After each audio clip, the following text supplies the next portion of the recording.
কোনো দিন কম্প্ৰমাইজ কৰা নাই, কোনো দিন চৰকাৰৰ ওচৰত চাৰেণ্ডাৰ কৰা নাই, কোনো দিন কাৰো ওচৰত কেতিয়াও তলমূৰ কৰা নাই। আৰু অন্যবৰতে এটাই সপোন লৈ আহিছো যে অসমীয়া মানুহবিলাকক ধনী কৰিম, ধনী কৰিম, ধনী কৰিম, এদিন হ'লেও ধনী কৰিম। বজাৰখন আমাৰ অসমৰ মানুহৰ হাততে আনিব খোজো। আপোনালোকে নৰেন্দ্ৰ মোদীকটো অকল এনে ভাষণটোহে শুনিছে, আমি ভিতৰৰ পৰা চাওঁ নৰেন্দ্ৰ মোদী।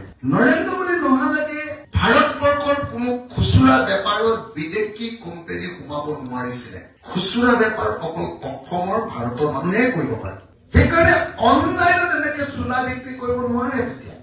কিন্তু নৰেন্দ্ৰ মোদীয়ে আমাৰ কাৰোৰ লগত কথা নপতাকে আমেৰিকান কোম্পানী, আমাজন, চীনৰ কোম্পানী, ফ্লিপকাৰ্ট, ডাঙৰ ডাঙৰ কোম্পানী বিলাকক গোটেই ৰিটেইল চেল খুচুৰা বেপাৰটো দি দিলে।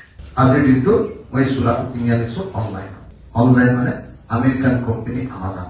এই চোলাটো দিবলৈ অহা অসমীয়া ল'ৰাটোৱে 20 টকা এটা ডেলিভাৰী চাৰ্জ পোৱাৰ বাহিৰে সব ইনকামটো গুচি গৈছে, লাভটো গুচি গৈছে আমেৰিকাত।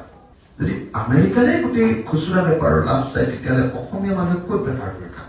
গুৱাহাটীত এনেকুৱা অৱস্থা এতিয়া মহিলাগৰাকীয়ে ভাত ৰান্ধি খুলি লৈছে, গেছটো খুলিলে, কেৰাহী পাতিলে, অনলাইনত অৰ্ডাৰ দিলে যে মোক গুচোৱা নহৰু লাগে, গুচোৱা নহৰু আহি ঘৰত হাজৰ 5 মিনিটত। আমাৰ জীৱনটো এতিয়া সব সৰু সৰু ব্যৱসায়বিলাক, সব কোম্পানীবিলাকে লৈ আমি সৰু দোকানখনৰ পৰা, অসমীয়া দোকানীটোৰ পৰা আৰু বস্তু নিকিনো। আমি বস্তু কিনো এতিয়া শ্বপিং মলৰ পৰা, বিশাল, ৰিলায়েন্স ট্ৰেণ্ড, টাটা কি আছে নহয়, গাঁৱৰ মানুহেও অনলাইনত বস্তু কিনে। এনেকে ব্যৱসায়টো বেলেগৰ হাতত দি দিলে। বাহিৰত দেখুৱাই আছে নৰেন্দ্ৰ মোদীয়ে যে মই ভাৰতীয়, মানে আমি ৰাষ্ট্ৰীয়তাবাদী, আমাৰ নিচিনা দেশপ্ৰেমিক আৰু কোনো নাই। দেখুৱাইতো আছে যে একদম আমাৰ সমান দেশপ্ৰেমিক কোনো নাই। আমাৰ দেশৰ সব বেপাৰ বিদেশী কোম্পানীক দি দিলে। আমিতো গমেই নাপাওঁ। যি কংগ্ৰেছৰ বিৰুদ্ধে লাগি আমি বিজেপিক ভোট দিছিলো, কংগ্ৰেছ 2 নম্বৰী হৈ গ'ল, 2 নম্বৰী হৈ গ'ল, দুৰ্নীতি পুৰাণ হৈ গ'ল, একদম নতুন আমাৰ চৰকাৰ আনিব লাগে, আমি চবেই হাল্লা কৰি ভোট দিলো, গৈ সেইকেইটাই আমাৰ দেশখনকে বিক্ৰী কৰি দিলে।